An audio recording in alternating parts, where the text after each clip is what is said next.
The morning sun beat down mercilessly on the dusty training compound in Virginia Beach. Staff Sergeant Maria Santos wiped sweat from her brow as she watched the latest group of Navy SEAL recruits struggle with their marksmanship training. The sound of gunfire echoed across the range, but too many shots were missing their targets. Commander Jake Harrison stormed across the training ground, his face red with frustration. He had been pushing these recruits for weeks, but their performance was still below standards. The upcoming deployment to Afghanistan was only months away, and these men needed to be perfect. Maria had been stationed at the SEAL training facility for 2 years now. As a Marine Corps sniper instructor on loan to the Navy, she was used to being the only woman among hundreds of elite warriors. Most of the instructors tolerated her presence, but Commander Harrison had made his feelings clear from day one. He believed women had no place in combat training, especially not teaching his precious SEALs. Santos. Harrison's voice boomed across the range. "Get over here!" Maria jogged over, her M40A3 sniper rifle slung across her shoulder. She had been observing the training from a distance, taking notes on each recruit's performance. Her sharp eyes had caught several technique flaws that the other instructors had missed. "Yes, sir," she replied, standing at attention. Harrison looked her up and down with obvious disdain. Behind him, a group of SEAL trainees had gathered, their faces showing a mixture of curiosity and skepticism. They had heard rumors about the female sniper instructor, but most had never seen her in action. "These recruits can't hit the broadside of a barn," Harrison growled. "Maybe you can show them how it's done since you think you're so qualified to be here." The challenge in his voice was unmistakable. Maria had faced this kind of test before. Every time she arrived at a new base, someone inevitably questioned her abilities. She had learned long ago that the only way to earn respect was to prove herself beyond any doubt. "I'd be happy to demonstrate, sir," she replied calmly. Harrison's eyes narrowed. He walked over to a nearby equipment rack and grabbed an MRAD, multi-role adaptive design rifle. The weapon was newer than Maria's standard M40A3, and this particular rifle had been giving the instructors problems all week. The scope was slightly off and the trigger mechanism had been sticking. "Use this one," Harrison said, shoving the rifle toward her with more force than necessary. "Let's see what you can do with standard equipment." Maria caught the rifle smoothly, immediately recognizing its weight and balance. She had trained on MRAD systems before, though she preferred her own weapon. As she examined the rifle, she noticed the scope adjustment was indeed off and the safety mechanism felt loose. The trainees formed a semicircle behind the firing line, eager to see how this would play out. Some whispered among themselves, placing quiet bets on whether the female instructor would embarrass herself. Others remained silent, but their body language showed they expected her to fail. Harrison pointed toward the far end of the range, where targets had been set up at various distances. "Standard qualification course," he announced loudly. 10 shots, multiple ranges from 300 to 800 meters. "Let's see if you can manage better than a 60% hit rate." Maria nodded and moved to the firing line. She could feel dozens of eyes watching her every move. This was more than just a demonstration. It was a test of her credibility as an instructor and her right to be there. She took a deep breath and began her pre-firing routine. First, she checked the rifle's condition more thoroughly. The MRAD was definitely malfunctioning, but she had worked with worse equipment in combat situations. She made quick mental calculations to compensate for the scope's offset and tested the trigger's resistance. The firing range fell silent except for the distant sound of wind. Maria settled into her shooting position, her body automatically finding the perfect stance that had been drilled into her through years of training and combat experience. She controlled her breathing and focused on the first target. The watching SEALs saw nothing but a woman lying prone with a rifle. They had no idea they were observing one of the most skilled marksmen in the entire military. Maria's reputation had been built in the mountains of Afghanistan, where Taliban fighters had learned to fear the deadly accuracy of an American sniper they called the Silent Death.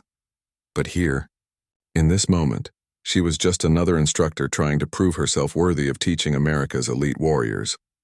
Maria's first shot rang out across the range, and the 300-meter target showed a perfect center hit. Murmurs rippled through the crowd of watching trainees, but she ignored them completely. Her focus was absolute, her mind calculating wind speed, distance, and the rifle's specific quirks. The second shot hit the 400-meter target dead center, then the third at 500 meters. Each shot was precise, controlled, and devastating in its accuracy. The SEALs behind her had stopped whispering and were now watching in stunned silence. Commander Harrison's confident smirk began to fade as Maria continued her demonstration. He had expected her to struggle with the malfunctioning rifle. Maybe hit half her targets if she was lucky. Instead, she was performing like a machine, compensating for every defect in the weapon with unconscious skill. By the 7th shot, word had spread throughout the training facility. Other instructors and staff members began gathering at the edge of the range. Even seasoned SEAL veterans found themselves drawn to watch this unexpected display of marksmanship. Maria's 8th shot struck the 700-meter target perfectly. The crowd was now completely silent, holding their breath as she prepared for the final 2 shots at maximum range. The 800-meter targets were barely visible to the naked eye, requiring not just skill, but an almost supernatural ability to judge conditions. She took extra time with the 9th shot, feeling the subtle shift in wind direction that others couldn't detect. The bullet flew true, striking the distant target with a metallic ping that echoed across the range. A few of the watching SEALs actually gasped audibly. For the final shot, Maria paused and looked back at Commander Harrison. His face had gone pale, and she could see him realizing that he had made a serious miscalculation. She turned back to the rifle and fired her 10th and final round. Perfect hit. 10 shots, 10 kills at varying distances with a malfunctioning weapon. The silence that followed was deafening. Maria stood up slowly, ejected the magazine, and cleared the chamber with practiced efficiency. She handed the MRAD back to Harrison, who took it with hands that trembled slightly. "The scope is off by 2 degrees and the trigger mechanism needs adjustment," she said matter-of-factly, "but it's still functional for training purposes." One of the SEAL trainees, a young man named Rodriguez, stepped forward hesitantly. "Ma'am, that was incredible. Where did you learn to shoot like that?" Maria looked at the eager faces surrounding her. These men were America's future special operations warriors, and despite the rocky introduction, she genuinely wanted them to succeed. Their lives would depend on the skills they learned here.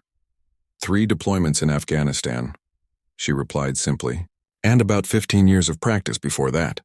Another trainee raised his hand. "How many confirmed kills do you have in combat?"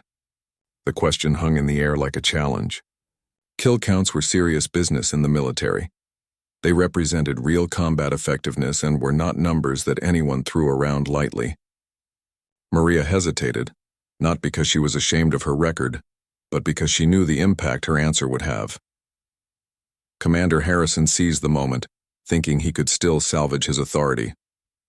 "That's classified information, recruit, and probably exaggerated anyway." Maria's jaw tightened. She had endured months of Harrison's subtle undermining, his constant suggestions that she was unqualified, his obvious resentment at being forced to accept a female instructor. She had taken it all professionally, but questioning her combat record crossed a line. Without saying a word, she reached into her pocket and pulled out a small object. It was a challenge coin, the kind that military units created to commemorate special achievements. But this coin was different. It was made of brushed steel and bore the insignia of Marine Scout snipers. She held it up so everyone could see the numbers etched into its surface. Korisvan confirmed. The number hit the crowd like a physical blow. 87 confirmed kills was an extraordinary combat record, placing Maria among the most effective snipers in American military history. The SEAL trainees stared at the coin in awe while Harrison's face went from pale to red with embarrassment and anger. 87? Rodriguez whispered. "That's more than most entire sniper teams." Maria pocketed the coin and looked directly at Harrison. "Every kill was verified by forward observers or other snipers as per standard protocol. The Taliban put a bounty on my head after the 40th one." The commander's mouth opened and closed like a fish out of water. He had spent months diminishing this woman's credibility, only to discover that she was one of the most combat-tested warriors on the entire base. Around them, word was already spreading through the crowd of spectators, and Harrison could feel his authority crumbling with each whispered conversation. The news of Maria's demonstration spread through the SEAL training facility like wildfire. By evening, every instructor, trainee, and support staff member had heard about the female sniper who had embarrassed Commander Harrison and revealed her incredible combat record. The story grew with each telling, but the core facts remained the same. She had achieved perfect accuracy with a malfunctioning rifle and possessed one of the highest confirmed kill counts in recent military history. Maria found herself at the center of attention in a way she had never experienced before. Trainees who had previously ignored her now approached with questions about combat techniques and survival tactics. Other instructors, many of whom had been cool toward her, began treating her with genuine respect. But the person most affected by the day's events was Commander Harrison himself. He had built his reputation on being the toughest, most demanding instructor at the facility. His harsh methods and impossible standards were legendary among SEALs, and he took pride in breaking down recruits to rebuild them as elite warriors. Now, however, his credibility was in shambles. The story of how he had tried to humiliate Maria with a broken rifle, only to witness an exhibition of marksmanship that few could match, had become the talk of the entire base. Worse still, his obvious prejudice against female personnel had been exposed in front of the very trainees he was supposed to be leading. 3 days after the range incident, Harrison was called into a meeting with Admiral Patricia Walsh, the commanding officer of Naval Special Warfare Command. The admiral was a stern woman in her 50s who had broken through numerous glass ceilings during her own career. She had been following the situation at the training facility with growing concern. "Commander Harrison," Admiral Walsh said without preamble, "I understand there was an incident on the rifle range this week." Harrison sat rigidly in his chair, knowing that his career was potentially on the line. "Yes, ma'am." Staff Sergeant Santos demonstrated some impressive marksmanship skills. "That's an interesting way to describe it," the admiral replied dryly. "According to multiple witnesses, you deliberately gave her a malfunctioning weapon in an attempt to make her fail in front of your trainees. Is that accurate?"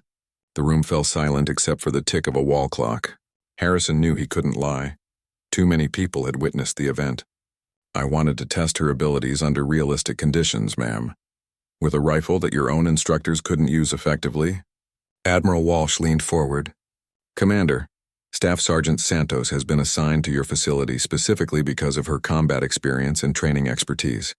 Her record speaks for itself. 3 combat deployments, multiple commendations, and a kill count that places her among the top snipers in the Corps." Harrison's jaw tightened.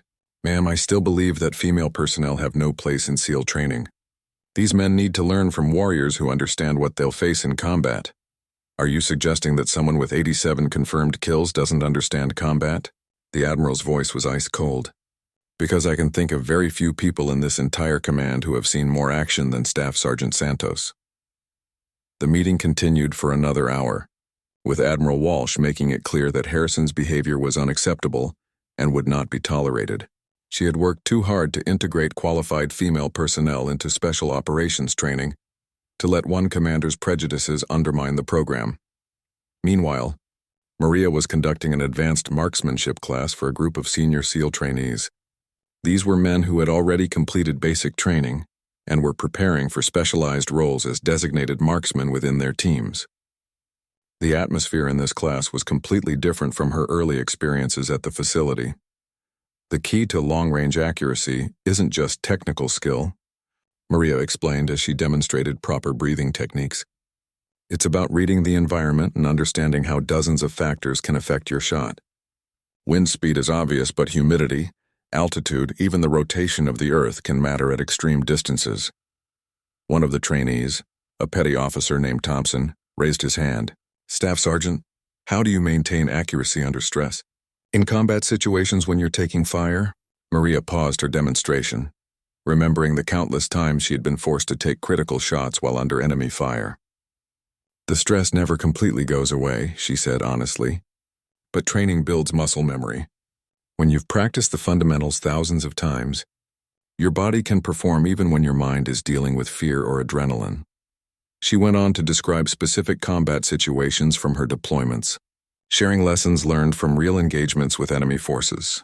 The trainees listened with rapt attention, recognizing that they were receiving instruction from someone who had actually lived through the scenarios they were training for. As the class progressed, Maria noticed Commander Harrison watching from the observation deck above the training room. His expression was unreadable, but she could sense the tension radiating from him.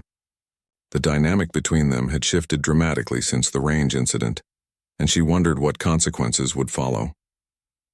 2 weeks after the range incident, Maria received orders that would change everything. Admiral Walsh had personally requested her assignment to a special training program designed to prepare SEAL teams for an upcoming high-priority mission in Afghanistan. The program was classified, but Maria learned that it involved training marksmen for operations in mountainous terrain against highly skilled enemy snipers. Commander Harrison was furious when he learned about the assignment. He had expected Maria to be quietly transferred away from his facility after their confrontation.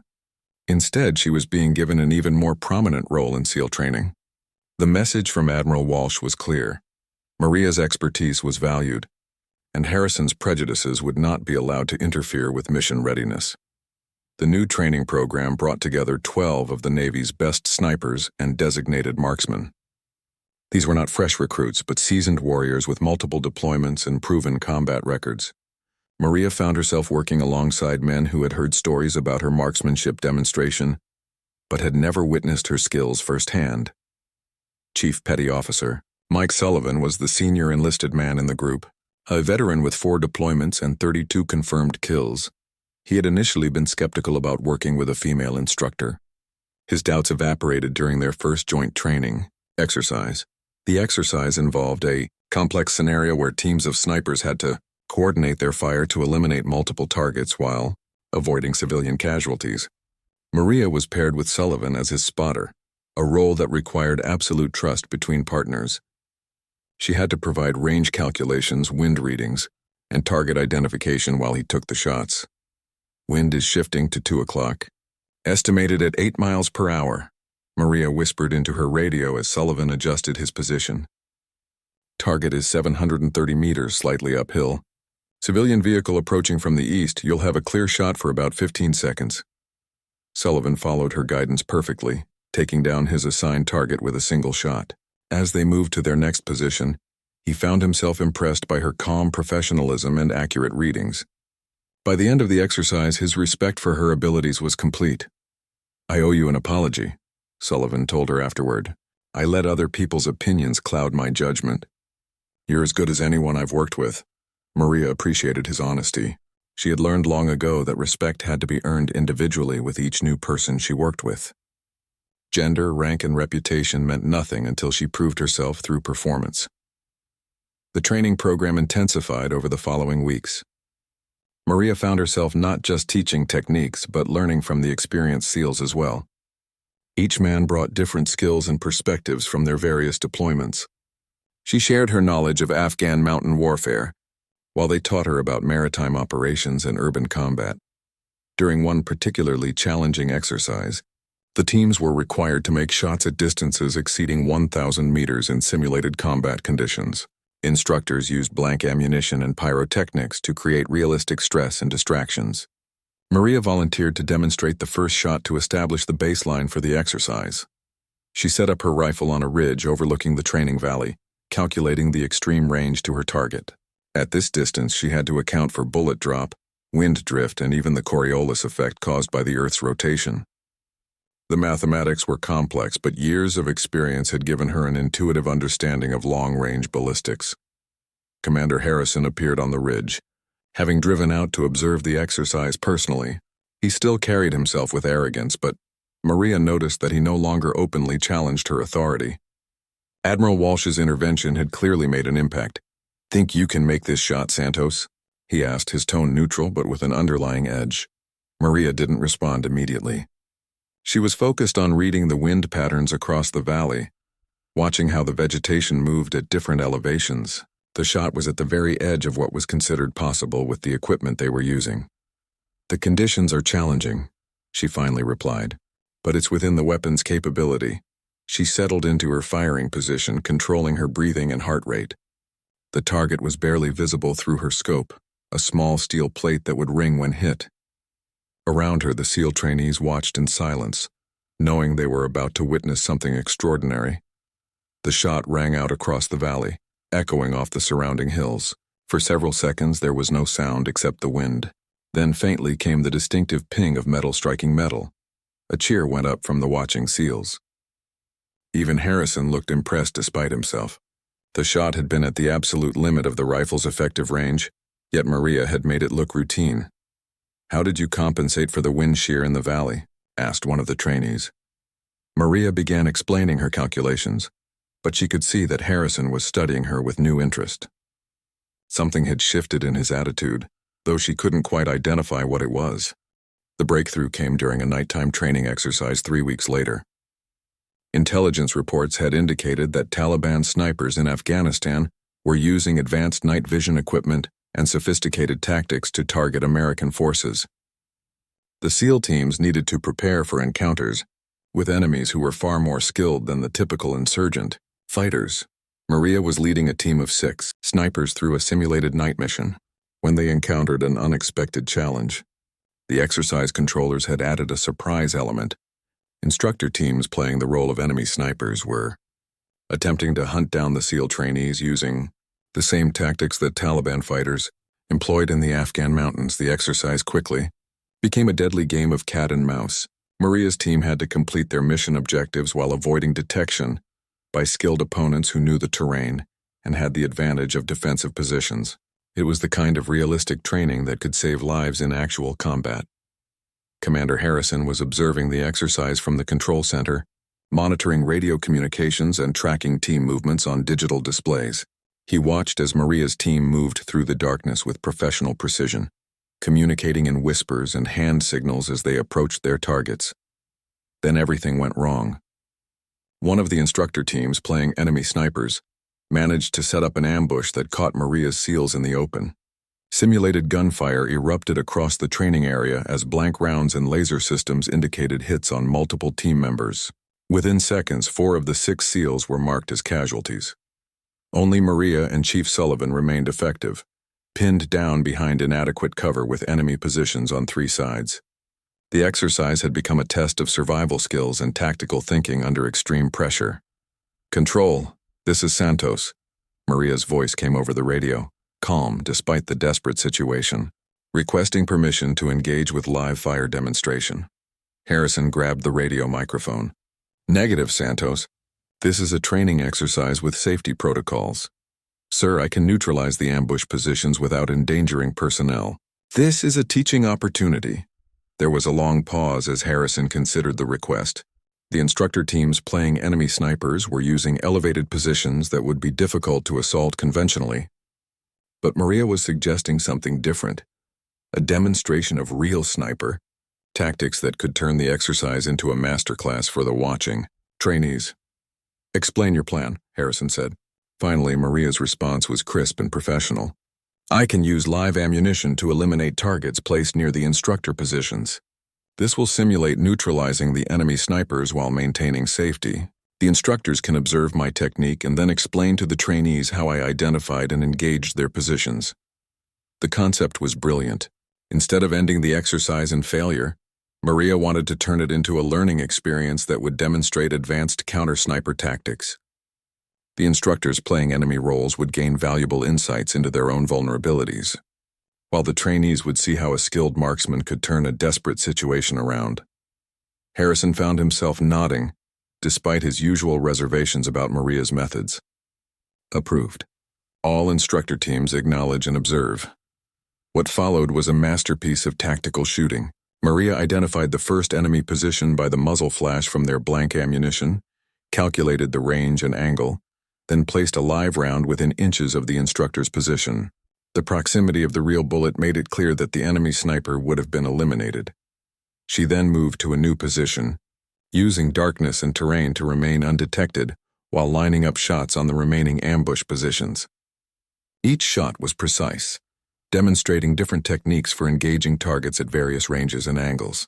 The instructors playing enemy roles found themselves genuinely impressed by her ability to locate and neutralize their positions.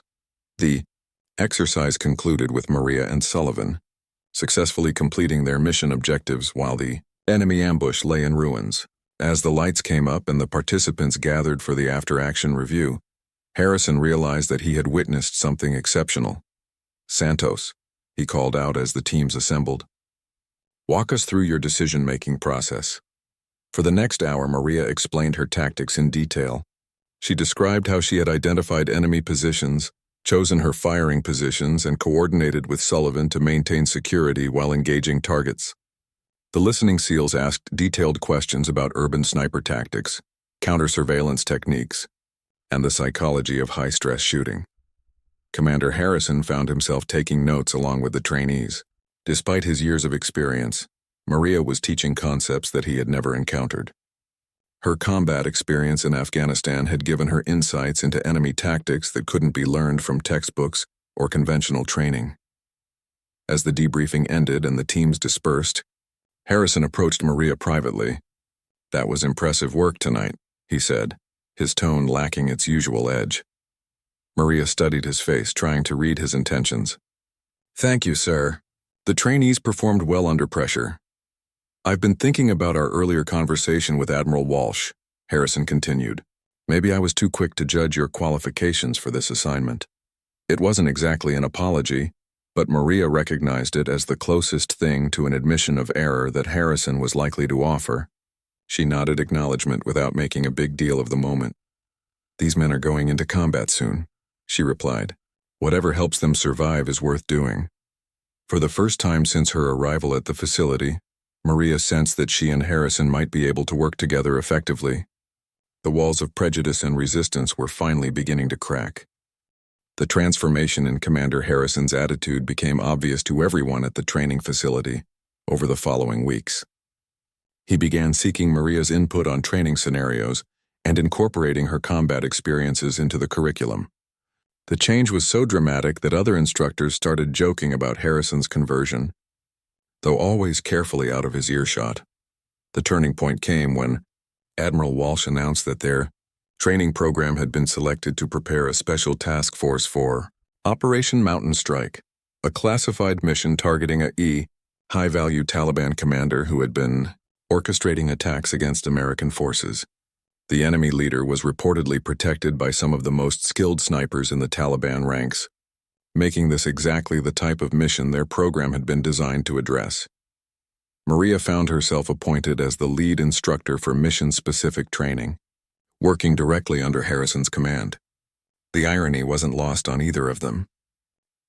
The woman he had tried to humiliate was now his most valuable asset in preparing SEALs for one of the most dangerous missions they would face. The task force consisted of 24 elite operators, including the 12 snipers from Maria's advanced training program.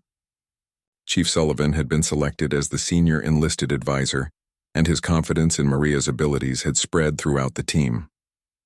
The men who would actually carry out the mission had complete faith in their instructors. Expertise: the target compound is located in the Hindu Kush Mountains at an elevation of approximately 8,000 feet, Maria explained during a mission briefing.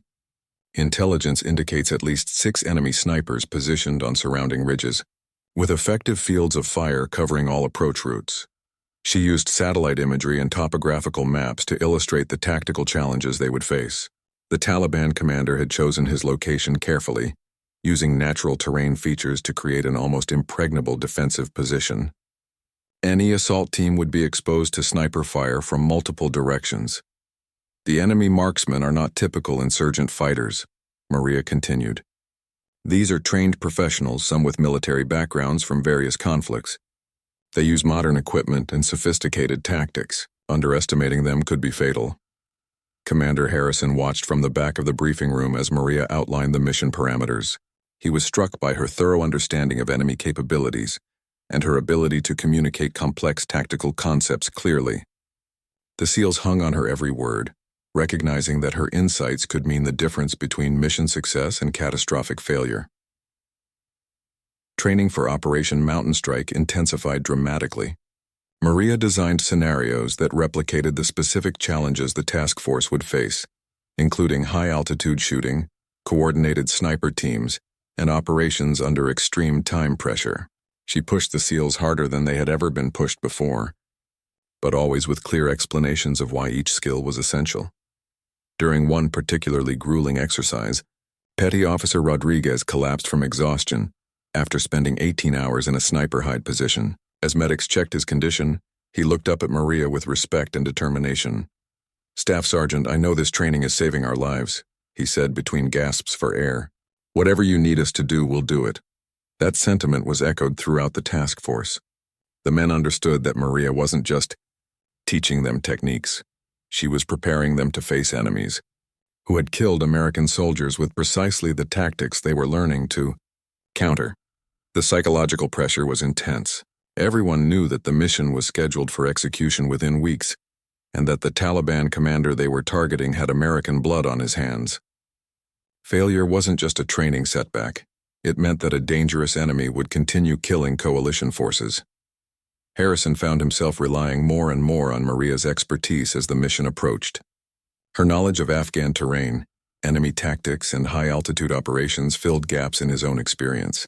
He began deferring to her judgment on technical matters, a change that surprised everyone who had witnessed their earlier conflicts. "Santos," he said after one planning session, "I want you to know that Admiral Walsh made the right decision assigning you to this program. These men are as ready as they can be, and that's largely due to your training." Maria appreciated the acknowledgement, but her focus remained on the upcoming mission. "They're good men, sir. They'll perform when it matters." 3 days before the task force was scheduled to deploy, Maria received unexpected orders. Admiral Walsh wanted to see her immediately for a private meeting. As she walked to the Admiral's office, Maria wondered if there had been some last-minute change to the mission or her role in it. Admiral Walsh was waiting with a serious expression and a classified folder on her desk. "Staff Sergeant Santos, I have a question that may surprise you. How would you feel about joining this mission as an active participant rather than just a trainer?" Maria felt her heart rate spike. She had assumed her role would end when the task force deployed. "Ma'am, I'm honored by the suggestion, but I'm not a SEAL. This is their mission." "You're right that you're not a SEAL," the Admiral replied. "But you have more relevant combat experience than anyone else on the team. The mission commanders have specifically requested your participation as a sniper specialist." The request was unprecedented. Marine personnel rarely participated in Navy Special Operations missions, especially not in primary combat roles. But Operation Mountain Strike was different. It required skills that were more important than service branch loyalty. "What would my role be?" Maria asked. Admiral Walsh opened the classified folder and showed Maria detailed mission plans she hadn't seen before. "You would be responsible for neutralizing the enemy sniper positions that are protecting the target compound. Your team members would handle the primary assault, but their success depends on eliminating the overwatch positions first." Maria studied the mission documents, understanding immediately why they wanted her involved. The enemy sniper positions were located at extreme ranges and difficult angles that would challenge even the most skilled marksman. Her combat experience in similar terrain could be the deciding factor in mission success. "When do you need an answer?" she asked. "Now," Admiral Walsh replied. "The task force deploys tomorrow." Maria's decision to join Operation Mountain Strike sent shockwaves through the SEAL community. Word spread quickly that a female Marine sniper would be participating in one of the Navy's most critical missions. Some viewed it as a groundbreaking moment for women in combat roles, while others questioned whether the precedent was wise. Commander Harrison's reaction surprised everyone, including Maria herself. When Admiral Walsh informed him of the decision, he immediately expressed his support for Maria's inclusion in the mission. "If we're going after this target, I want our best people involved," he told the Admiral. "Santos has proven her abilities beyond any doubt. The men trust her, and so do I." The transformation in Harrison's attitude was complete. The man who had once tried to humiliate Maria with a malfunctioning rifle was now advocating for her participation in the most dangerous mission his SEALs would face, the task force. Deployment to Afghanistan proceeded smoothly, with Maria integrated into the team as a specialist advisor and sniper. The other team members welcomed her presence, knowing that her expertise could be the difference between life and death in the mountains ahead. The mission itself became the stuff of legend within the special operations community. Maria's precise elimination of enemy sniper positions allowed the SEAL assault team to reach the target compound without casualties. The Taliban commander was captured alive, along with intelligence that led to the disruption of multiple planned attacks against coalition forces. During the firefight, Maria demonstrated the skills that had earned her 87 confirmed kills in previous deployments. Her shots were surgical in their precision, neutralizing threats without endangering nearby civilians or coalition forces. The SEALs she had trained watched in awe as their instructor applied her lessons in real combat conditions. Chief Sullivan, fighting alongside Maria during the mission, later described her performance as poetry in motion with a rifle. Her ability to remain calm under intense fire while making impossible shots at extreme range became the benchmark against which other snipers measured themselves. The mission's success validated Admiral Walsh's decision to integrate Maria fully into SEAL operations. Upon their return to the United States, she was awarded the Bronze Star with Valor for her actions during Operation Mountain Strike. More importantly, she had proven that gender was irrelevant when measuring combat effectiveness. Commander Harrison personally recommended Maria for promotion and a permanent assignment to Naval Special Warfare Command. In his official report, he wrote, "Staff Sergeant Santos represents the finest traditions of American military service. Her combat skills, leadership abilities, and dedication to mission success make her an invaluable asset to any special operations unit." The same man who had once questioned her right to train SEALs was now her strongest advocate for advancement within the special operations community. 6 months after Operation Mountain Strike, Maria found herself assigned as the senior sniper instructor at the Navy's Advanced Marksmanship School. Her combat record now stood at 93 confirmed kills, with the additional eliminations from the mountain operation adding to her already legendary status. The challenge coin she carried had been updated to reflect her new total, but more importantly, it now bore additional markings indicating her successful integration with Naval Special Warfare units. She had become the first female Marine to earn the informal recognition of the SEAL community as a full combat equal. Commander Harrison, now promoted to captain, requested Maria as his deputy commander when he was assigned to establish a new joint training facility for special operations snipers. The facility would train marksmen from all service branches, with Maria serving as the lead instructor for combat applications. "I want you to build a program that produces snipers like yourself," Harrison told her during their first planning meeting. "The military needs warriors who can perform under any conditions against any enemy." Maria accepted the challenge with characteristic determination. She designed a curriculum that combined technical marksmanship training with realistic combat scenarios based on her experiences in Afghanistan. The program became known as the most demanding sniper course in the American military, with a graduation rate of less than 30%. Years later, when military historians studied the evolution of women in combat roles, they often pointed to Maria Santos as a pivotal figure. Her story demonstrated that combat effectiveness was determined by skill, experience, and mental toughness rather than gender or service branch. The malfunctioning MRAD rifle that Commander Harrison had thrust at her in anger became a symbol displayed in the training facility's museum. A plaque beneath it read, "Sometimes the greatest challenges reveal our true capabilities." Maria kept the challenge coin with her 87 confirmed kills as a reminder of the moment when everything changed. It represented not just her combat achievements, but the transformation of attitudes within the special operations community. The token that had once shocked a crowd of skeptical SEALs had become proof that excellence in warfare knew no boundaries. Chief Sullivan, now a Master Chief, often told new students about the day he watched a female Marine instructor demonstrate that courage and skill could overcome any prejudice. "She didn't just change minds," he would say. "She saved lives by teaching us what real professionalism looks like." The story of Maria Santos became required reading for leadership courses throughout the military. Her example showed that institutional barriers could be overcome through competence, determination, and the willingness of good leaders to recognize excellence regardless of their initial assumptions. Commander Harrison's transformation became equally legendary, demonstrating that even strong prejudices could be overcome when confronted with undeniable evidence of capability. His support for Maria's career advancement helped pave the way for other qualified women to enter previously closed combat specialties. Maria's legacy extended far beyond her personal achievements. The training methods she developed became standard throughout the special operations community, and her emphasis on realistic combat preparation saved countless lives in subsequent conflicts. Her story proved that breaking barriers required not just personal courage, but the institutional wisdom to recognize and nurture exceptional talent wherever it was found. The young SEALs who trained under Maria carried her lessons into combat around the world, spreading her techniques and philosophy throughout the global special operations community. Her influence on American military effectiveness would be felt for generations, a testament to what could be achieved when prejudice gave way to merit and skill was valued above all other considerations.